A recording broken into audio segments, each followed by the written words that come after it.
काफी समय से सरकार को घेर पाने में असमर्थ कांग्रेस को आखिरकार एक बड़ा मुद्दा मिल ही गया। कांग्रेस प्रवक्ता सुब्रत श्रीनेत ने भारत के सबसे बड़े 34,000 करोड़ के बैंकिंग घोटाले के संबंध में एक प्रेस वार्ता को संबोधित किया। इस अवसर पर उन्होंने बैंकिंग लोन कंपनी DHFL, जिसने हमारे देश के बैंकों से कई हजार करोड़ का घोटाला किया है, उससे व उसके सहयोगियों से भाजपा पर 28 करोड़ रुपए का चंदा लेने का गंभीर आरोप लगाया। क्या है पूरा मसला और क्या है कांग्रेस के अनारोप, आप देखें खुद DID न्यूज के माध्यम से।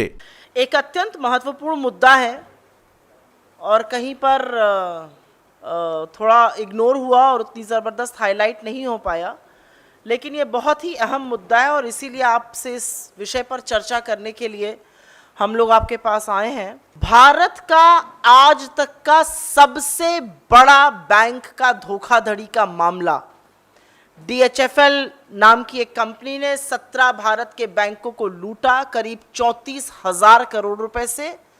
लेकिन खबर उससे बड़ी यह है कि सबसे बड़े बैंकिंग घोटाले के तार, उसकी जड़ें, उसका संबंध सत्तारूढ़ भारतीय जनता पार्टी से है।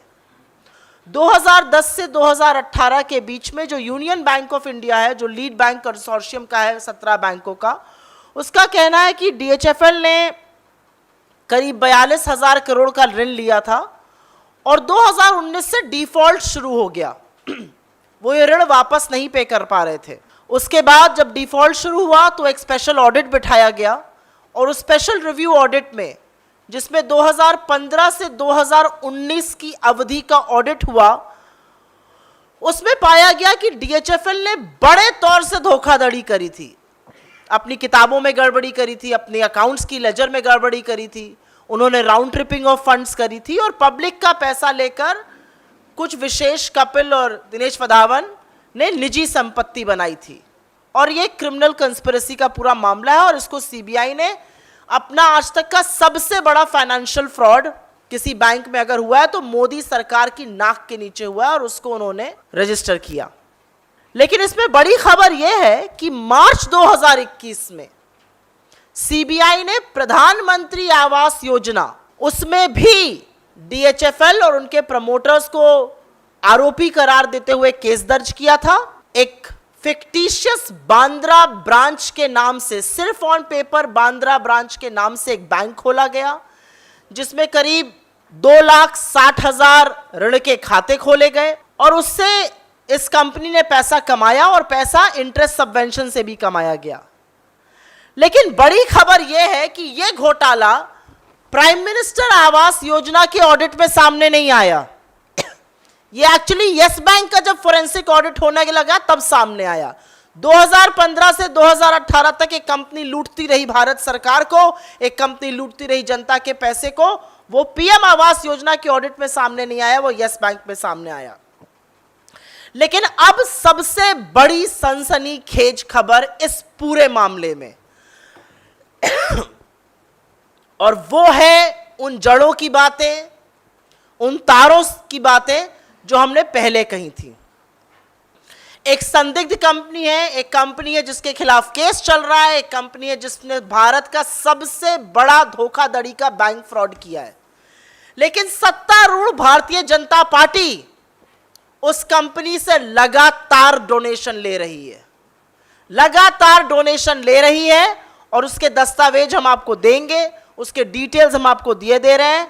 करीब 28 करोड़ रुपए का डोनेशन भारतीय जनता पार्टी ने DHFL से, उसके प्रमोटर्स से, उसकी संबंधित कंपनियों से लगातार लिया है। RKW डेवलपर्स, जो कि DHFL के मालिकों के स्वामित्व की ही एक कंपनी है, उससे 10 करोड़ रुपए लिया। फिर वधावन ग्लोबल कैपिटल लिमिटेड से 10 करोड़ रुपए लिया। फिर वधावन परिवार के नियंत्रण वाले दर्शन डेवलपर्स से 7.5 करोड़ रुपए लिया।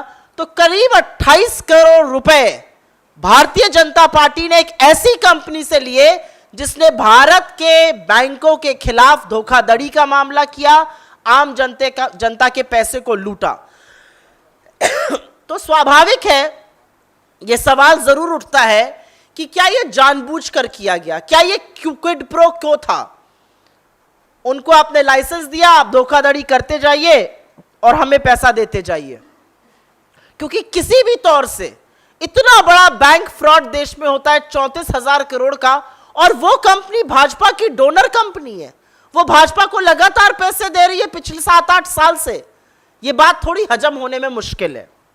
इसीलिए हमारे कुछ ज्वलंत प्रश्न हैं जिनको हम आपके माध्यम से इस सोती हुई सरकार के सामने, रेगुलेटर्स के सामने जरूर उठाना चाहते हैं। आखिर ऐसी क्या मजबूरी थी? भाजपा ने इन बैंक धोखेबाजों से लगातार 28 करोड़ रुपए जैसी मोटी राशि डोनेशन में क्यों ली? यह पहला सवाल है। क्या यह एक राशि रिश्वत थी इन लोगों को धोखाधड़ी उन्मुक्त करने देने के लिए? यह दूसरा सवाल है। यह स्पष्ट है कि प्राइम मिनिस्टर आवास योजना में मात्र एक कंपनी ने 14,000 करोड़ का चूना लगाया, 1,800 करोड़ की इंटरेस्ट सब्सिडी ली, 2,60,000 फर्जी होम लोन अकाउंट बना दिए। अगर प्राइम मिनिस्टर आवास योजना में एक कंपनी अकेले ऐसा कर रही है, तो क्या प्राइम मिनिस्टर आवास योजना का ऑडिट हुआ कि ऐसी कोई अन्य कंपनियां इस तरह की जालसाजी ना कर रही हो? और अगर ऑडिट हुआ है तो उसके दस्तावेज, उसका रिजल्ट सामने आना चाहिए। 22 वर्षों से प्रकाशित मदर इंडिया पत्रिका, पढ़ते रहे देश दुनिया की खबरों के लिए।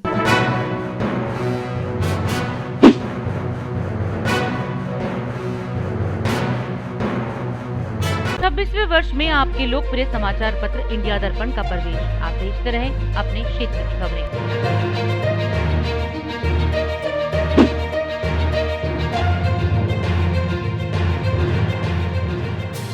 और अधिक खबरों के लिए आप हमारे YouTube चैनल दैनिक इंडिया दर्पण को अभी सब्सक्राइब करें और नोटिफिकेशन के लिए बेल आइकन को प्रेस करना ना भूलें।